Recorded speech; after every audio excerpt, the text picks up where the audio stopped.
Today we are going to see bleaching. So bleaching is very important process in the preparatory process of cellulosic material. So normally after desizing and scouring, the fabric will have some absorbency, but still the fabric has some impurities. Normally in desizing, it removes only the size present in the fabric, and in scouring it removes oil, fat, wax, pectins and mineral matters other than bleaching. So in bleaching it removes the natural coloring matter and kitties. So that is a small seed coat fragments. So that is also removed in bleaching process. There are two types of bleaching: oxidative bleaching and reduction bleaching. So in oxidative bleaching, we can use chlorine gas, peroxide, hydrogen peroxide, sodium hypochlorite, calcium hypochlorite, um, and potassium permanganate and other oxidizing agents. In reduction bleaching agents, we can use sodium sulfide, sodium hydrosulfide, thiourea, and other reduction agents. So the main purpose of bleaching is to remove the natural coloring matters and kitties present in the fabric to impart white to the fabric. So it facilitates to dye the fabric in bright shades. So or if you want to supply the fabric in white form, we have to bleach the fabric. So these are the main purpose of bleaching, and it also removes the kitties present in the fabric. So the main objective of bleaching is to impart to improve the whiteness of the fabric and to remove. It also improves the absorbency of the fabric. There are two types of bleaching agents. One is oxidative bleaching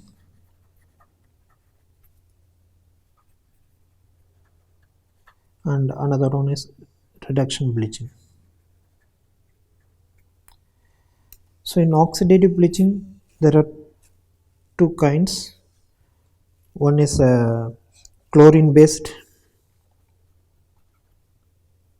and peroxide based. So in chlorine based bleaching powder,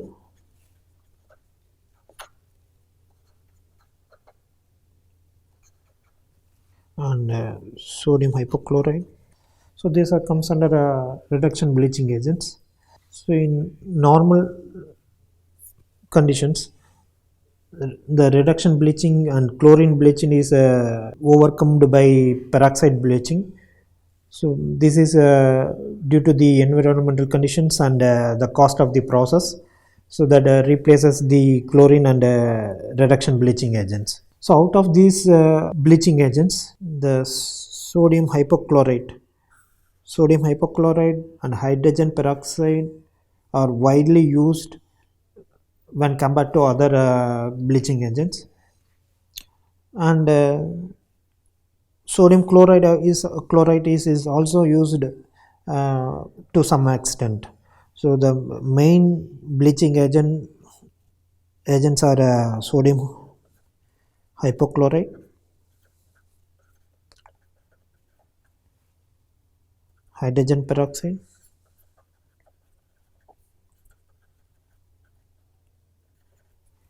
and sodium chloride. The first bleaching agent, oxidative bleaching agent used for cotton is calcium hypochlorite, that is in powder form, whereas sodium hypochlorite is a liquid form. Structure is NaOCl. In calcium hypochlorite, it difficult to dissolve the calcium hypochlorite because it is in powder form, and calcium hypochlorite is not fully dissolved. It takes time. So and for convenient purpose, we are using sodium hypochlorite. Moreover, the calcium hypochlorite, the whiteness of the calcium hypochlorite is lower than the sodium hypochlorite. So nowadays industries are using sodium hypochlorite instead of calcium hypochlorite. So in sodium hypochlorite, the bleaching agent is hypochlorous acid, HOCl. So this is the main bleaching agent in the sodium hypochlorite. So the reaction is NaOCl, sodium hypochlorite with water.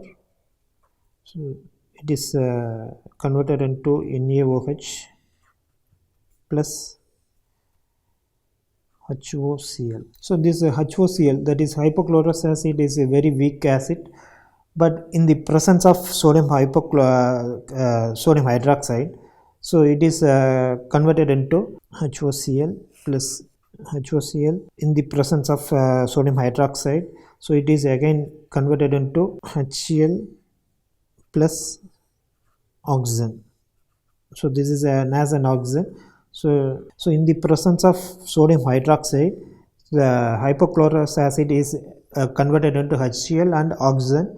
So this oxygen, as an oxygen, is the powerful oxidizing agent responsible for bleaching of the cellulosic material. So this happens only at pH 11 to 11.5.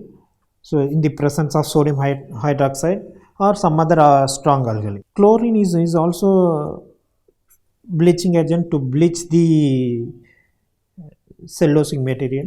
So in dry chlorine doesn't have the oxidizing power. In dry state, so it doesn't have oxidizing power. Whereas in the presence of water, so Cl2 plus H2O gives HCl plus HOCl, that is hypochlorous acid. So this hypochlorous acid again converted into HCl and as an oxygen. So similar to sodium hypochlorite. So this as an oxygen is responsible for bleaching the cellulosic material. For chlorine gas, we require H2 water. So in dry state, it doesn't have the oxidizing power. For preparing the sodium hypochlorite, preparation of NaOCl, so we have to pass the chlorine gas over the sodium hydroxide solution. So NaOH plus Cl2, so you will get NaOCl. So this is the reaction. So this NaOCl will get the NaOCl by passing the chlorine gas over the sodium hydroxide. Most of the industries are preparing their sodium hypochlorite solution by passing the chlorine gas over the sodium hydroxide solution. So in the presence of sodium hypochlorite in acetic medium, NaOCl plus HCl.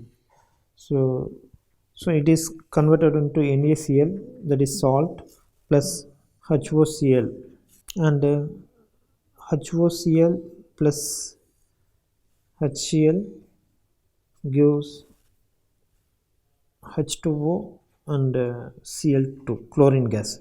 So this leads to oxidation of chlorine at a very fast rate, and this gives the degradation of cellulose, and most of the chlorine escape without oxidizing the natural color present in the cellulose.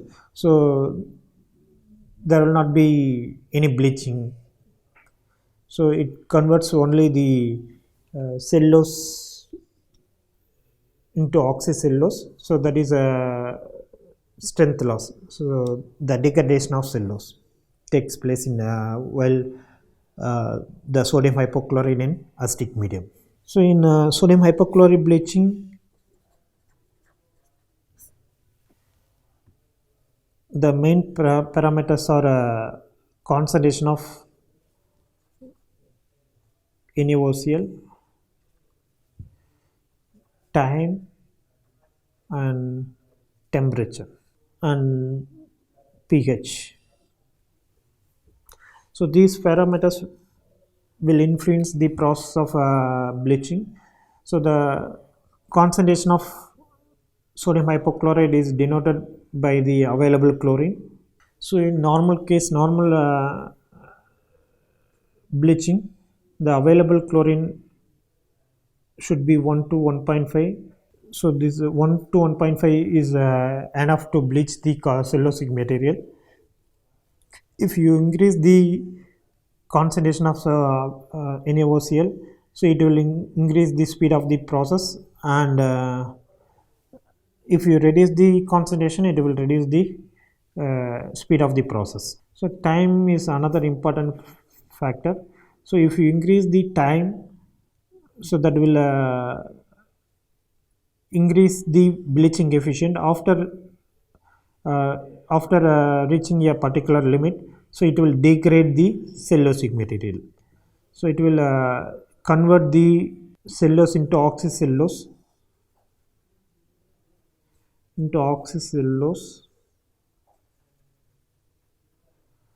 So this conversion of oxycellulose leads to strength loss.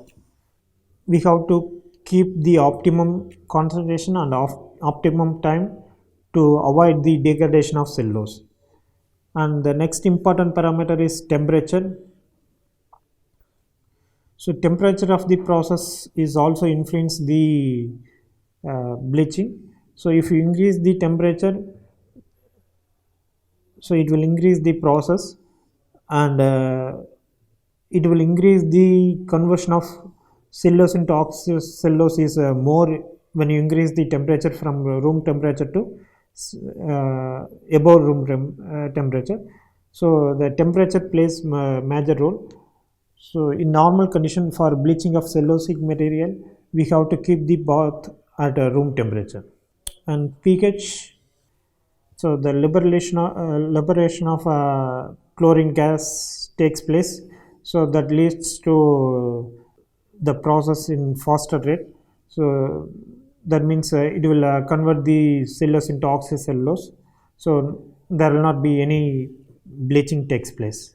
In neutral medium, there is no liberation of chlorine gas. At the same time, there will not be any bleaching takes place. Whereas in the pH 11 to 11.5, the liberation of nasal oxygen takes place, and that bleach the cotton material. So these parameters are important for bleaching of cellulosic material with sodium hypochlorite. So we have to set the optimum concentration and optimum time, temperature, and pH. So in normal condition, normal bleaching, so we have to keep the NaOCl at 1 to 1.5 GPL, available chlorine, and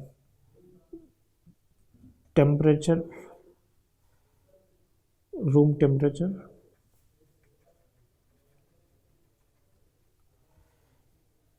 pH at 11 to 11.5, time 1 hour. So this is the recipe for bleaching of cotton fabric with sodium hypochlorite. So in sodium hypochlorite, the bleaching takes place only at 11 to 11.5 pH. So below this range, there will not be any bleaching takes place. So you can bleach the cotton material. So you can bleach cotton. So you can bleach cotton, viscose, other cellulosic material like jute chem and other materials, but you cannot bleach the polyester, because the polyester will dissolve in strong alkali. So whereas in sodium hypochlorite, the bleaching takes place only in alkaline medium. So Sodium hypochlorite is not suitable for bleaching of polyester fabric, and similar you cannot bleach the wool and silk. So these are also will dissolve in alkaline medium. So bleaching of polyester wool silk is not suitable for is not sodium hypochlorite is not suitable to bleach polyester wool silk, and you can bleach cellulosic material like cotton, viscose, and other materials. So the next bleaching agent is hydrogen peroxide. So it is also comes under oxidative bleaching agents that we'll see in the next class. Thank you.